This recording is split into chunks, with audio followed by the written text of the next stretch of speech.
जय माँ इंद्राक्षी जय अम्बे। इंद्राक्षी धाम में दर्शकों आप सभी का हम हार्दिक स्वागत करते हैं। आज के दिन जिन जातकों का जन्मदिवस है, मैरिज एनिवर्सरी है, उन सभी को हमारी तरफ से बहुत बहुत शुभकामनाएं।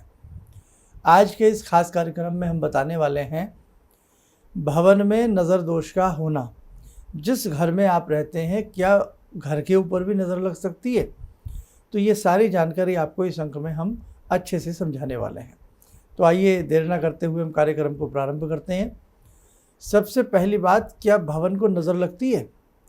ये वास्तविकता है, ये जी हाँ, भवन को नज़र लगती है। नज़र किसी भी चीज़ पर लग सकती है, किसी बात पर लग सकती है, शरीर के ऊपर लग सकती है, आपकी किसी वस्तु के ऊपर लग सकती है, नज़र लगती है। और यदि नज़र ना होती, नज़र ना लगती होती, इन सब बातों को बहुत लोग अंधविश्वास मानते हैं, लेकिन बहुत लोग विश्वास मानते हैं। रेशो 50-50 का भी हो सकता है, 50 से ज़्यादा भी हो सकता है। लेकिन बहुत लोग ये कह देते हैं कि ऐसा नहीं है, लेकिन हम कहते हैं ऐसा है। नज़र लगती है साहब। नज़र पत्थर को लग जाए तो पत्थर के 2 टुकड़े हो जाते हैं। ऐसा ना होता तो नई गाड़ी शोरूम से निकलती है, अब तो शोरूम वाले खुद ही उस पर तिलक कर देते हैं, खुद ही रिबन बांध देते हैं, खुद ही फूल चढ़ा देते हैं। आप देखिएगा। तो क्यों? क्योंकि शुभ कार्य रहे, इस गाड़ी पर नज़र न लगे, ये सुरक्षित अपने स्थान तक पहुँचे। गाड़ी के पीछे बड़े बड़े ट्रक टैंकर आपने देखे होंगे कि काली सी चुटिया लटका दी जाती है, वो कपड़े वाली जो आती है, रिबन लटका दिया जाता। नए नए बड़े बड़े भवन अट्टालिकाएँ बनती हैं, उनके भवन के फ्रंट के सामने की तरफ काली हांडी भूत बना करके जीव लटका हुआ बना दिया जाता है। बड़े बड़े भवनों की बात कर रहा हूँ मैं। छोटे मोटे भवन में तो शायद ऐसा कोई ना करता हो, लेकिन बड़े बड़े भवन, और बड़े भवन कौन बनाते हैं, कितना पैसा लगता है, आपसे कुछ छिपा नहीं है। तो कहने का भाव, कोई कितना भी अपने आप को स्मार्ट बन ले, लेकिन स्मार्ट लोग ही सबसे पहले नज़र दोष का शिकार होते हैं। चलिए, अब हम ये तय नहीं करना चाहते कि नज़र है या नहीं, लेकिन अगर नज़र भवन के ऊपर होती है तो उसके लक्षण क्या है, उसकी पहचान क्या है, सारी जानकारी आपको हम दे रहे हैं। एक भवन आपने ख़रीदा, वास्तु के हिसाब से उसमें सब कुछ ठीक है। जहाँ टॉयलेट होना चाहिए वहाँ है, जहाँ बाथरूम होना चाहिए वहाँ है, जहाँ मास्टर बेडरूम होना चाहिए है, सब कुछ है। भवन के अंदर सूरज भी आता है, यानी कि धूप भी आता है। भवन हर तरह से अच्छा है।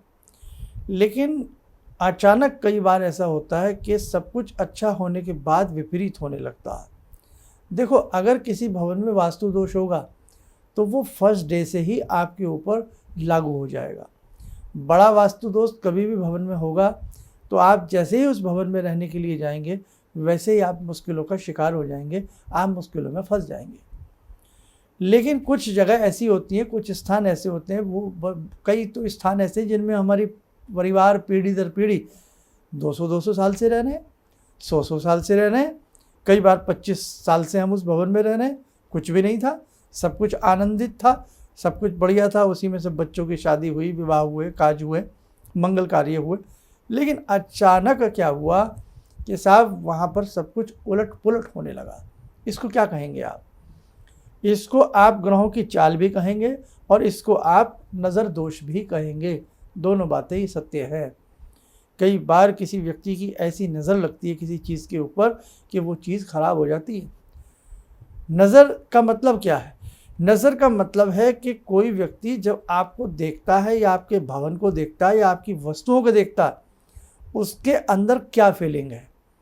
फीलिंग कई बार आपको देख करके बहुत व्यक्ति खुश होते हैं कि वाह क्या बात है, मेरा दोस्त आ गया, मेरा भाई आ गया, बहुत अच्छी बात है, आपने गाड़ी ले ली है, बहुत अच्छी बात है, आपने भवन बना लिया है, अंदर से खुश होते हैं। और कुछ लोग अंदर से खुश नहीं होते हैं, केवल दिखावे के रूप में आपको बधाई देते हैं, और अंदर उनके कुछ और चलता है, और उनके अंदर की जो कुड़न है, वो कुड़न ही एक नज़र का कार्य करती है। ज़रूरी नहीं कि सभी हमारी बातों से खुश हों, ज़रूरी नहीं कि सभी हमारे घर में आकर के हमसे खुश हों, और ज़रूरी नहीं कोई रियलिटी में हमारे साथ हाथ मिला रहे हों। अब अंदर क्या है, बाहर क्या है, जनाब ये कहना मुश्किल है। इसीलिए ध्यान रखना, आपके भवन के ऊपर किसी की नज़र तो पड़ी है कि जिस भवन में आप अच्छे से रहे, आज उसमें सब कुछ अच्छे से नहीं है।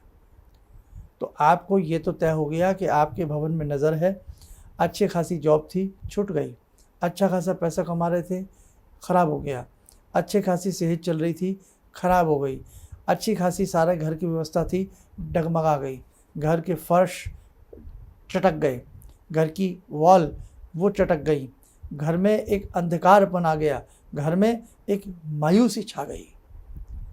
तो भैया कुछ है, इलाज करिएगा। उसके लिए आपको किसी वास्तुशास्त्री की आवश्यकता नहीं है। आज हम कुछ आपको बता रहे हैं, आप उसे नोट करें। हमने एक धुनी बताई थी आपको बहुत पहले, वो धुनी अपने घर में ज़रूर दें। उसी धुनी की कुछ सामग्री हम आपको पुनः लिखवाते हैं, आप लोग नोट करें। लिखें लौंग, पीली सरसों, देसी शक्कर गुड़ वाली, कपूर, अगर, तगर, कंठ, कोकिला, भोजपत्र के छोटे छोटे पीसेस, थोड़ी गंधक थोड़ी सी, और देसी घी। ये सारी चीज़ें आप जो कूटने वाली चीज़ें हैं, जैसे अगर, तगर, कंठ कोकिला कैसी होती है, बड़ा लोग पूछते हैं हमसे।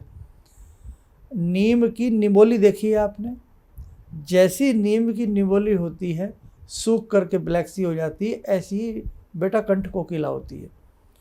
पंसारी की दुकान से आपको मिल जाएगी, सस्ती आती है, महंगी नहीं आती है। इसमें दैवीय खुशबू होती है। और एक दो चीज़ें इसमें और मिला लो आप तो बहुत अच्छा रहेगा, जैसे दोनों तरह का चंदन और मिला लो। चंदन वैसे तो अनेकों प्रकार की चीज़ें हैं, लेकिन दो मुख्यतः, लाल चंदन, सफ़ेद चंदन। इसका पाउडर ले लेना।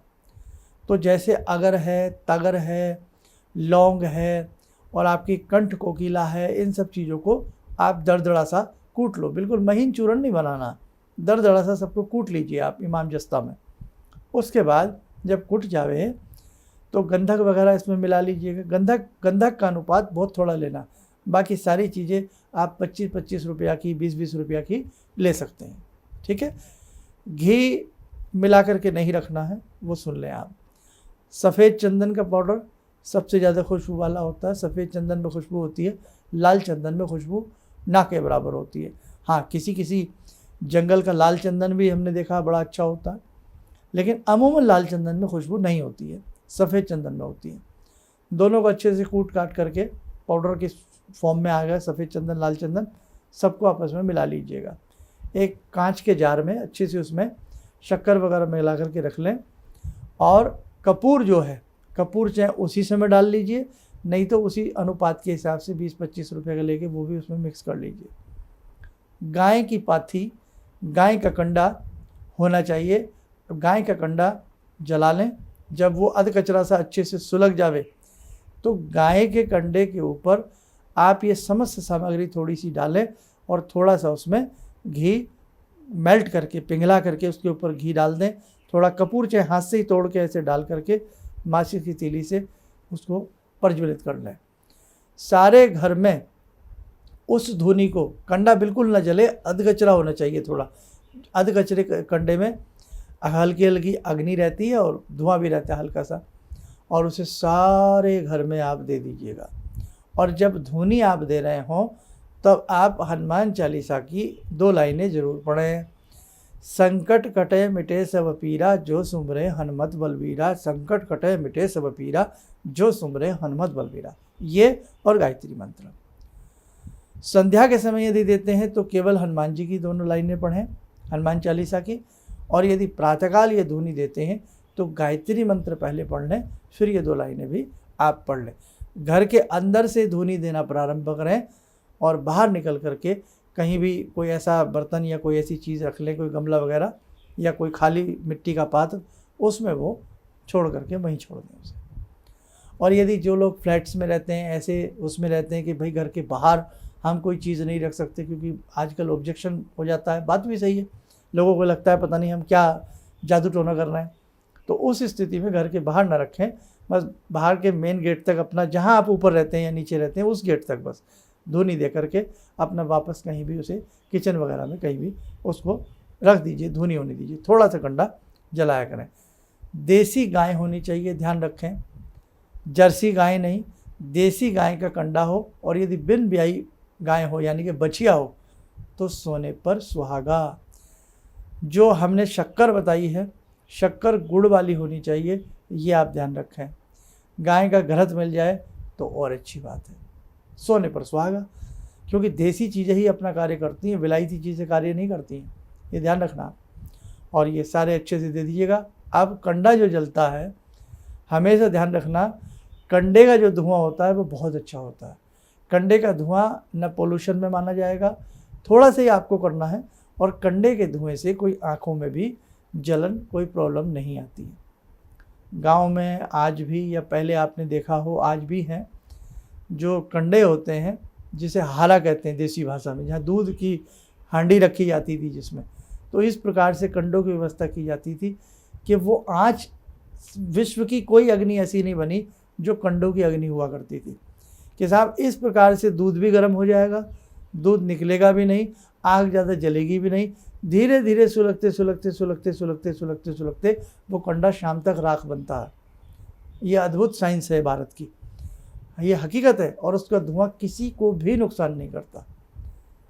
और दूसरी बात बेटे, ये बड़ा अच्छा उपाय है, आप इसे मन से करना, और एक मंगलवार के दिन अपने घर में सामूहिक रूप से बैठ करके आप हनुमान चालीसा का पाठ करें, थोड़ा सा जल ले लें, जल में तुलसी के 2 पत्ते डाल दें, और गायत्री मंत्र की 1 माला करके वो जल घुमा दें, और उस जल के छींटे रोज़ ना सही तो कम से कम सप्ताह में 1 दिन बना लीजिएगा, गुरुवार बना लीजिएगा, थर्सडे, सारे घर में छींटे दीजिए।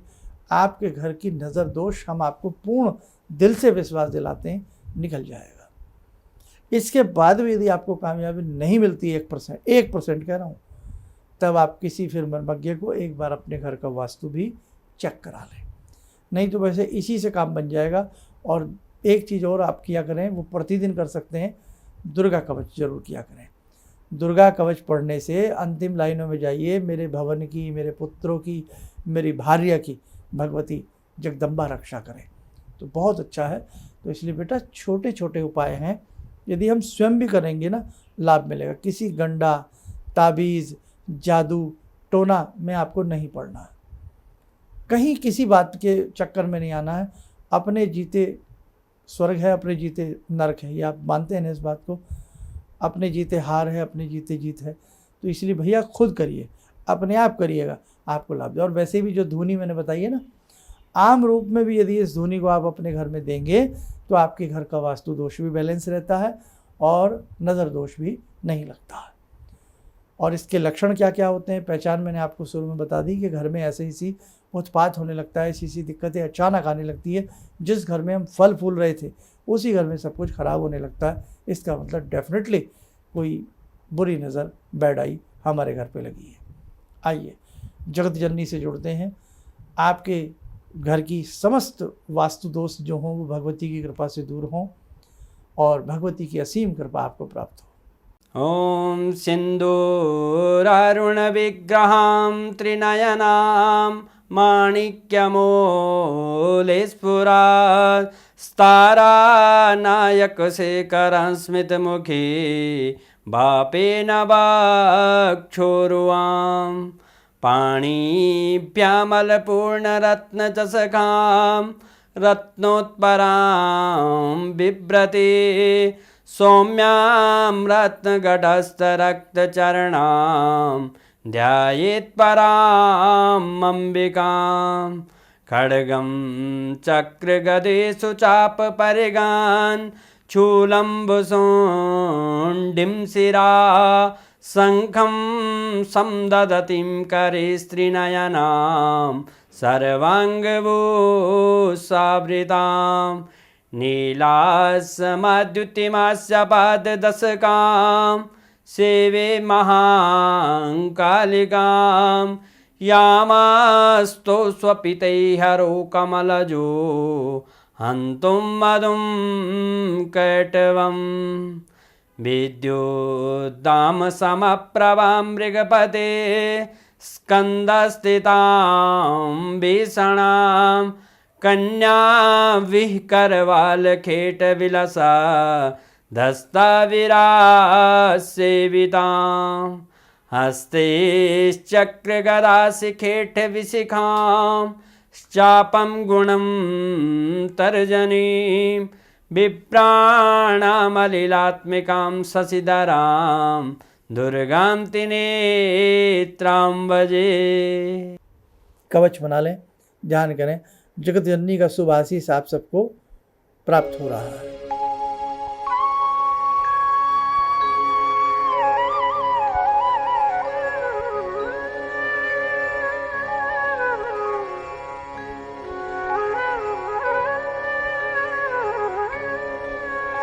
ओम बोलते हुए नेत्र खोलें, सामान्य हो जाए। देखो साधकों, कल जन्माष्टमी का पर्व है। आप सभी को बहुत बहुत अग्रिम शुभकामनाएं और बहुत अच्छे से जन्माष्टमी के पर्व को मनाएं। जन्माष्टमी विशेषांक हमने बना दिया है, उस जन्माष्टमी विशेषांक को भी आप देख लें कि कैसे पूजन करना है, किस मंत्र को पढ़ना है, सारी चीज़ें हमने बताई हैं। बाकी कल सुबह 7 बजे भी जन्माष्टमी के ऊपर आपको कुछ ना कुछ और भी बताएंगे, वो भी सुनिएगा। चलिए, आप सब लोग स्वस्थ रहें, सुखी रहें। इन्हीं शुभकामनाओं के साथ हम अपनी वाणी को विराम देते हैं। जय जय अम्बे। जितने भी आध्यात्मिक शिविर गुरु जी कर रहे हैं, ये सबके जन कल्याण हेतु कर रहे हैं और इससे सभी को फायदा हो रहा है। अब परेशानियां तो जीवन से लगी हुई हैं, यदि हम आध्यात्म की ओर, भगवान की भक्ति की ओर बढ़कर यदि जीवन में परेशानी उठाकर कुछ पा सकते हैं तो ये तो गुरु जी की बहुत बड़ी उपलब्धि हमको मिल रही है। और गुरु जी इसी तरह से आध्यात्मिक शिविर करते रहें और हम सब इसी तरह से आते रहें, शामिल होते रहें और जितना हो सकता है गुरु जी के बताए मार्ग के अनुसार हम चलते रहें तो हमारे जितने भी संकट, जीवन की जितनी परेशानियां सब कटेंगी। किसी भी समस्या के समाधान के लिए मिले प्रसिद्ध हस्तरेखा एवं वास्तु विशेषज्ञ प्रोफेसर धर्मेंद्र शर्मा जी से। नोट: शिविर में भाग लेने हेतु एवं व्यक्तिगत रूप से मिलने के लिए कॉल करने का समय सुबह 10 बजे से शाम 6 बजे तक। हमारे विभिन्न ज्ञानवर्धक कार्यक्रम देखने के लिए आप हमें अभी सब्सक्राइब करें, बेल आइकन को प्रेस करें ताकि आप देख सकें हमारा कार्यक्रम सबसे पहले। और अधिक जानकारी के लिए फेसबुक पेज को लाइक करना न भूलें।